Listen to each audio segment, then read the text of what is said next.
আল্লাহ তাআলা অনেক শ্রেণীর ব্যক্তিকে ভালোবাসেন বলে তিনি ঘোষণা করেছেন। তিনি বলেছেন যে আমি তাদেরকে ভালোবাসি। এর মধ্যে এক নাম্বার হচ্ছে আল মুহসিনুন। এটা আমার সাথে সাথে বলেন, আল মুহসিনুন। মুহসিনুন মানে হচ্ছে যে ইহসান করে, মানে অন্যের প্রতি অনুগ্রহ দেখায়, অনুগ্রহশীল, অন্যের প্রতি দয়াশীল, অনুগ্রহশীল। এই সমস্ত বান্দাদের আল্লাহ ভালোবাসেন। আল্লাহ বলেন, ওয়া আনফিকু ফি সাবিলিল্লাহি ওয়া লা তুলকু বিআইদিকুম ইলা তাহলুকা ওয়া আহসিনু ইন্নাল্লাহা ইউহিব্বুল মুহসিনিন।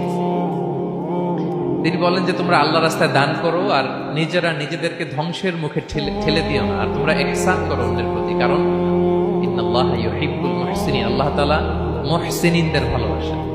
মানে যারা অন্যের প্রতি অনুগ্রহ দেখায়, অন্যের প্রতি দয়া পরবশ, তাদেরকে আল্লাহ ভালোবাসেন। সুবহানাল্লাহ। তাহলে পেয়ে গেলাম, মিলায় নেন যে অন্যের প্রতি সফট কর্নার, অন্যের প্রতি দয়া, অনুকম্পা, হেল্পিং হ্যান্ড, হেল্প করার মানসিকতা, অন্যের দুঃখে কাদা, এই মাইন্ডসেট, এই মেন্টালিটি আমাদের আছে কিনা একটু মিলিয়ে নেন। না থাকলে রিমাইন্ডার হিসেবে নেন যে আমরাও যেন মুহসিনুনদের কাতারে শামিল হতে পারি। ইহসান এটা অনেক বড় তবকার একটা আমল। ইবাদতেও ইহসান লাগবে, ইবাদতের বাইরে সামাজিক কর্মকাণ্ড, রাষ্ট্রীয় কর্মকাণ্ড, সব কাজে আল্লাহ তাআলা এই ইহসানকে আবশ্যক করেছেন। অনুগ্রহ, অন্যদের প্রতি অনুগ্রহশীল হওয়া। ইবাদতে ইহসানটা কেমন? সাইয়েদনা জিবরাইল আলাইহিস সালাম রাসূল সাল্লাল্লাহু আলাইহি ওয়াসাল্লামকে জিজ্ঞেস করেছিলেন যে ইয়া রাসূলুল্লাহ ফাখবিরনি আনিল ইহসান, ইহসান আবার কি, আমাকে একটু বলেন। তো ইবাদতে ইহসানটা কেমন? রাসূল সাল্লাল্লাহু আলাইহি ওয়াসাল্লাম বললেন যে ইহসান হচ্ছে আন তা'বুদাল্লাহা কাআন্নাকা তারাহু ফাইন লাম তাকুন তারাহু ফাইন্নাহু ইয়ারাক। তুমি এমন ভাবে ইবাদত করবে, তুমি ভাববে যে তুমি আল্লাহকে দেখছো, তুমি আল্লাহকে দেখে দেখে ইবাদত করতেছো, এরকম ভাবো না একটু। আর এটা ভাবতে যদি কষ্ট হয়, অন্তত এতটুকু তো ভাবো যে আল্লাহ তোমায় দেখছেন। এতটুকু ভাবা যাবে না?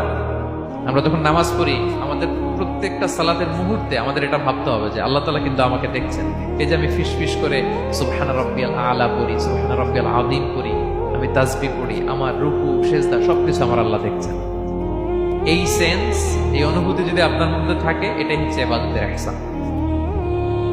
আর ইবাদত ছাড়া আমাদের দৈনন্দিন কাজ, পারিবারিক কাজ, সামাজিক কাজ, এই সমস্ত কাজেও কিন্তু আল্লাহ তাআলা ইহসানকে আবশ্যক করেছেন। প্রিয় ভাই বোনেরা, অন্যের প্রতি অনুগ্রহ করাটাকে তিনি কি করেছেন?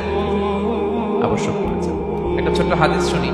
হাদিসে রাসূল সাল্লাল্লাহু আলাইহি ওয়াসাল্লাম ইরশাদ করছেন যে ইন্নাল্লাহা তাবারাকা ওয়া তাআলা কাতাবাল ইহসানা আলা কুল্লি শাই।